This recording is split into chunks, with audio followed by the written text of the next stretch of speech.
escreve a tese, contextualiza tudo, escolha um lado, sai de cima do muro. Não vem com essa de frase muito longa. Desenvolve, constrói argumentos, escreva sempre bons exemplos. Não se esqueça do tópico frasal. Redação introduz e desenvolve. Na conclusão cê resolve. Tá no fim, quase na última linha. A conclusão tem que estar amarradinha. Intervenção. Oi, gente! Nós iremos falar hoje sobre redação do Enem. Para iniciar, nós iremos falar sobre os textos motivadores. Primeiro, eu quero fazer uma pergunta para vocês. O que nós devemos fazer diante deles? Primeira coisa é ler com atenção. É muito importante ler todo o texto motivador, do início ao fim, com muita atenção. Segundo, eu quero que vocês reflitam sobre ele. Veja o quanto você conhece aquele assunto. E mais do que isso, é importante também que você se pergunte o que de diferente você conhece sobre aquele assunto, além do que o autor está abordando no texto motivador. E depois disso, tem outras coisas que é o que não se deve fazer diante deles, diante dos textos motivadores. O primeiro passo do que você não deve fazer é fazer uma cópia dos textos. Ou seja, nada de tirar uma citação do texto motivador e colocar no seu texto, na sua redação. A redação do Enem é um texto autoral. E como todo texto autoral, você deve escrever com suas próprias palavras, abordando as suas ideias, o seu ponto de vista. E uma outra coisa que você não deve fazer é citar apenas ideias apresentadas no texto. Pense algo novo. O que está no texto, todo mundo irá citar. Pense o que além daquilo você sabe e exponha a sua opinião. Apresente as suas ideias. E uma outra coisa também que você não deve fazer é fugir do tema proposto. Ou seja, uma grande questão que as pessoas acabam fugindo muito do tema da redação. Então, uma dica é sempre ler o texto motivador e voltar e ler a sua redação, organizar suas ideias. Primeiro, organize suas ideias no seu pensamento, para depois, então, colocar no papel. Ok, gente? Até aqui? E quero falar também sobre a estrutura de uma redação, a redação do Enem. A redação do Enem é um texto dissertativo argumentativo que é composta por uma introdução, um desenvolvimento e uma conclusão. Na introdução, você deve expor o seu ponto de vista. Você vai criar o seu ponto de vista que você vai defender no decorrer do seu desenvolvimento.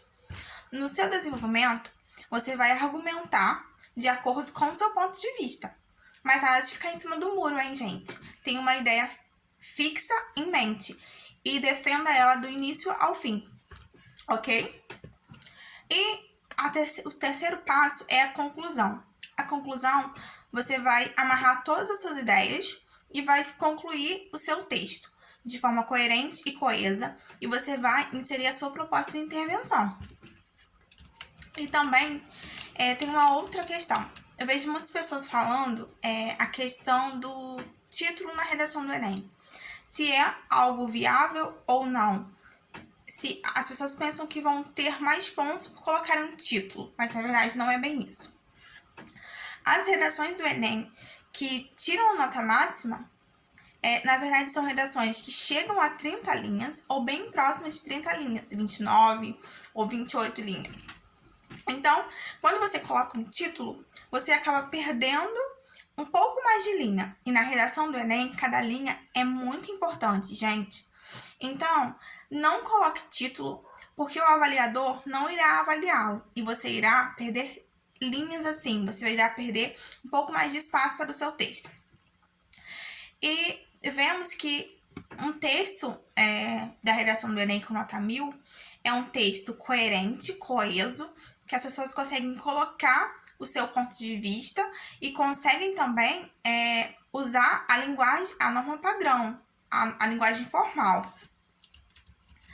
E agora também tem uma outra questão. Por que uma prova pode ser anulada? Uma redação do Enem pode ser anulada? Existem diversos fatores que podem acarretar a anulação de uma redação. Dentre eles, nós temos a fuga do tema, que é algo muito frequente. As pessoas acabam fugindo muito do tema. Às vezes, leem um texto motivador, passam o olho do texto, nem leem com muita atenção e acabam desenvolvendo suas ideias de maneira equivocada e fugindo da proposta da redação. Então, muita atenção, hein, gente? A segunda coisa é a cópia do texto motivador. Como eu falei anteriormente, gente, não copiem um texto motivador. Coloquem as ideias de vocês, sabe? Parem para pensar, pensem, reflitam e escrevam as ideias de vocês, o posicionamento de vocês. Mas nada de colocar eu acho, hein, gente? Por favor, vamos sempre colocar nossos pontos de vista, mas não usar a primeira pessoa. O texto insuficiente. Temos o texto insuficiente. Gente, assim, a redação do Enem, nós temos o limite de 30 linhas. Então, se você fizer uma redação com 7 linhas, é completamente insuficiente. Então, muito cuidado aí. Desenvolva suas ideias. Ah, mas eu não sei o que escrever. Crie o seu tópico frasal e desenvolva suas ideias. Explique. Escreva e explique. Não atendimento ao tipo textual. A redação do Enem é um texto dissertativo e argumentativo. Se você utilizar outra tipologia textual, você estará fugindo da proposta da redação do Enem. E também a sua prova pode ser anulada. E parte desconectada. Ou seja, gente, por favor, vamos manter sempre as nossas ideias conectadas, os nossos parágrafos conectados, as nossas ideias conectadas, ok? Também existem outros motivos, como utilizar uma linguagem coloquial, palavras ofensivas, dentre outros fatores. E também uma outra questão, que é ferir os direitos humanos. É muito importante nós expormos nosso posicionamento, argumentarmos a respeito dele, mas sem ferir os direitos humanos. Nós temos também 5 competências que são avaliadas na redação do Enem. Né? É muito importante nós falarmos sobre isso. A primeira competência diz respeito ao domínio da escrita formal da língua portuguesa. Ou seja, nós precisamos utilizar a linguagem formal, nada de uma linguagem coloquial.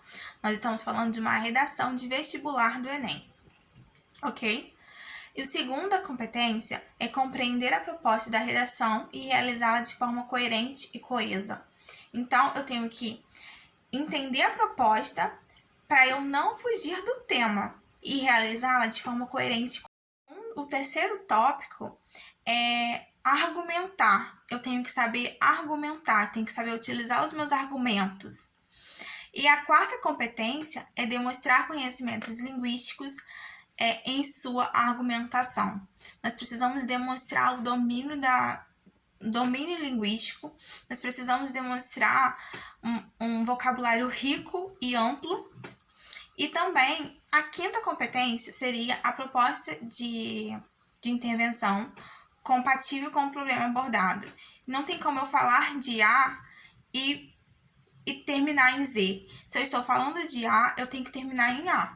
Tem que ser uma junção. A proposta de intervenção é uma complementação do que já foi dito anteriormente. Não tem como eu fazer uma ideia solta. Ok, gente? Então é isso. Muito bom estar aqui com vocês. Qualquer coisa é só entrar em contato comigo. Grande beijo.